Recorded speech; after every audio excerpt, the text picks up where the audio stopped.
In this tutorial, we are going to review expanding algebraic expressions and we are going to talk about factoring algebraic expressions. Now, as mentioned before, we do expand expressions by applying the distributive property or distributive law.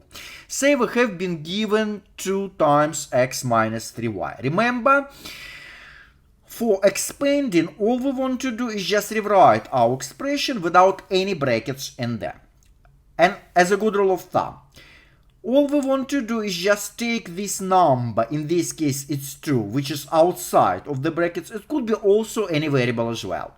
And we want to multiply this number 2 by each terms inside of the brackets. So 2 times x, it's gonna be 2x, and 2 times negative 3y, while left with negative 6y. Remember to also multiply this coefficient or variable outside by the second term inside. That's very important. And again, distributive law actually works for any real numbers a, b, and c. And all you need to do is just take this number a outside and apply it to both terms inside. This number a also could be multiplied from the right side. So this is kind of a left-hand side distributive law, if you will. Also, it could be written in the way when a is being multiplied from right side. The same idea. Now, I want to give you a very important advice, a very important tip when it comes to negative signs. If you are given a negative sign in front of the brackets and you want to distribute this negative, so you want to rewrite your expression, in other words, without any brackets in there. So many people make a mistake over here. So all you want to do is just rewrite your expression. So you want to apply this negative 2x and you're gonna live with negative x, and you want to also apply this negative to the second term. So negative times negative 2y is gonna be positive 2y. So actually you could think of this negative as a negative 1. So you want to multiply this negative 1 by x and you're gonna be left with negative x. And you want to take this negative 1 and multiply by negative 2y. So negative times negative, remember, negative cancels out and it becomes positive overall. So you're gonna left with positive 2y. So actually, all it does, it swaps the signs in front of your terms when you have this negative in front of the brackets. Now, let's talk about the opposite operation of expanding. So again, if we do expand our expression, we are going to rewrite it without any bracket in them. So say we have been given 3 times 1 plus 2y. So when we expand, when we do, we're gonna left with 3 times 1, which is 3, plus 3 times 2y is gonna be 6y. Now, the opposite operation, the reverse of this, is called the factoring or factorization. That's very important process and that's vitally important also skill in algebra. Now, actually, as mentioned before, we do the opposite. So we're given the expression, let's say 3 plus 6y, and we're gonna to put it into the brackets. Alright?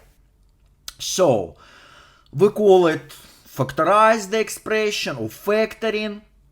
And for this one, we are going to do it by taking out the common factor that belongs to both terms of this expression. So we're going to focus on this factoring right now. Say we have another example, 3a times x plus 2y. So when we expand, we're gonna left with 3ax plus 3a times 2y. It's gonna be 6ay. So we did this expansion. Now, let's get back. Say we are given 3ax plus 6ay and we're going to factorize, we're going to factor out this expression.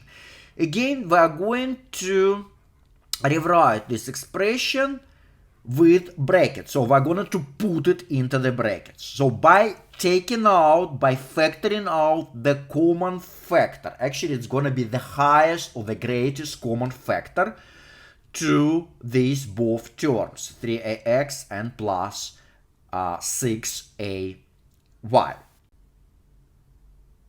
So again, these two operations, they undo each other. They are reverses, they are inverses operations.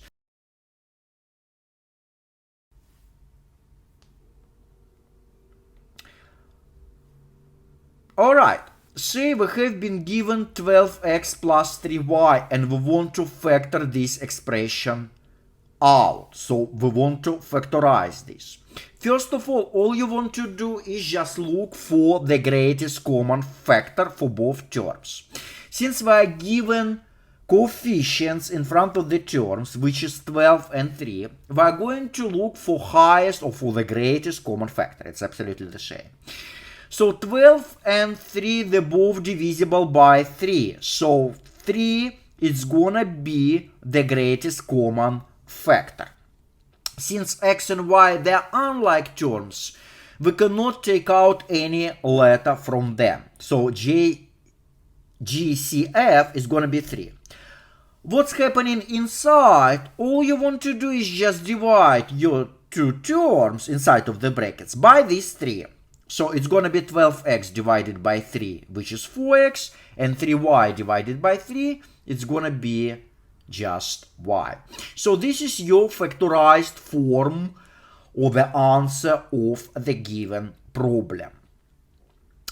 And also, I'm gonna give you another advice. So you could always check your answer by doing the opposite. You want to distribute these 3 to both terms inside, and you're gonna left with the original problem that you are given.